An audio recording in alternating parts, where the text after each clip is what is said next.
Hey guys, quick video to show you how to change the battery in your key fob. Yes, these things have batteries and you gotta change them. They do die. Usually they last 2 or 3 years if you have a good battery in there. So I recommend getting something like a Sony brand Energizer Duracell. You can get them on eBay and Amazon pretty cheap. 5 or 10 pack, anywhere from like $2 to $5.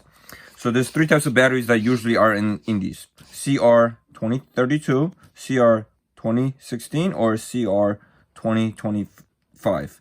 I believe the most common is 2032. That's what I've seen the most so far. So here we have a key fob for a Jeep Grand Cherokee. This is from a 2014, but it should be similar for most Jeeps. So the way you remove, open this up, pop open the key, get a flathead screwdriver or a coin, give it a little twist here, and I will pop it open. There's your battery. Now grab a flathead screwdriver, take out the battery, and this is a 2032. So then you just grab a, these are good, so I'm not changing them. I just want to show you guys. I'm going to just pop the battery back in, make sure it goes the same way it was. Close it back up. This just all snaps in, and that's it. You changed your battery. Now over here we have keys to a Dodge Charger. This is a 2007 model, but most Dodge vehicles and Chrysler will have a similar key fob. So this one is a little different. Over here you have a little screw that you got to remove first before you pop anything open. So we're gonna do that.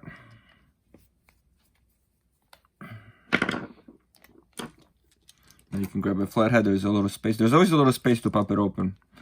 So same thing. So in this case you also gotta lift this up. Sometimes they might be screwed down, so you're going to remove the little screws. So we're going to pop this open gently. And there's your battery. This one you slide out like this. And this one is also a 2032. So right off the top, you know that you need a 2032 for Jeep and Dodge vehicles, which is the same family technically. This one actually I had to fix. This was loose, so the connection wasn't connecting to the board, and my key fob wasn't working unless I would wiggle with it or try to force it. So all I did was checked where the connection was missing, and I just got some soldering iron, welded it up over here. Easy way to say for me.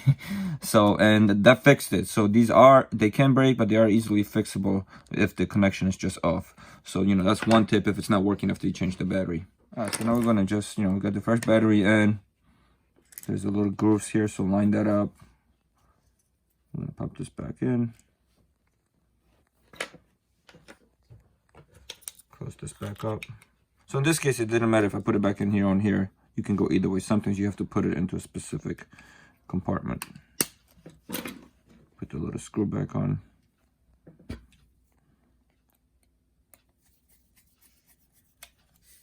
And that's it. So here we got a Toyota Camry key fob. This is a 2012 Camry, but it should be the same idea for all Toyotas. So this one doesn't have any screws. You find the groove. I'm gonna pop this open with a coin or a screwdriver. Watch all the little buttons. We're gonna have to put them back. So we'll fix that after. I just want to show you guys where the battery is. So this one, the battery is not exposed. So now we gotta find a groove. It says here, use coin to open, point in here. So we're gonna pop this open.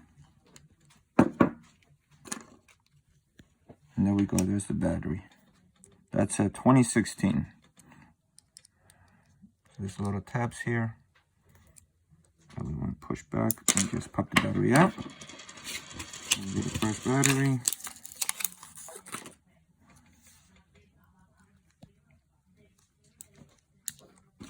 Pull the tab back to pop it back in again. And that's it. Close this up. I'm going to adjust this again.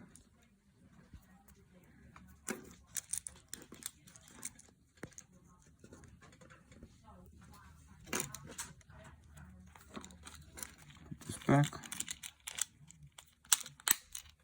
And that's it. Battery's changed. Alright, let's go.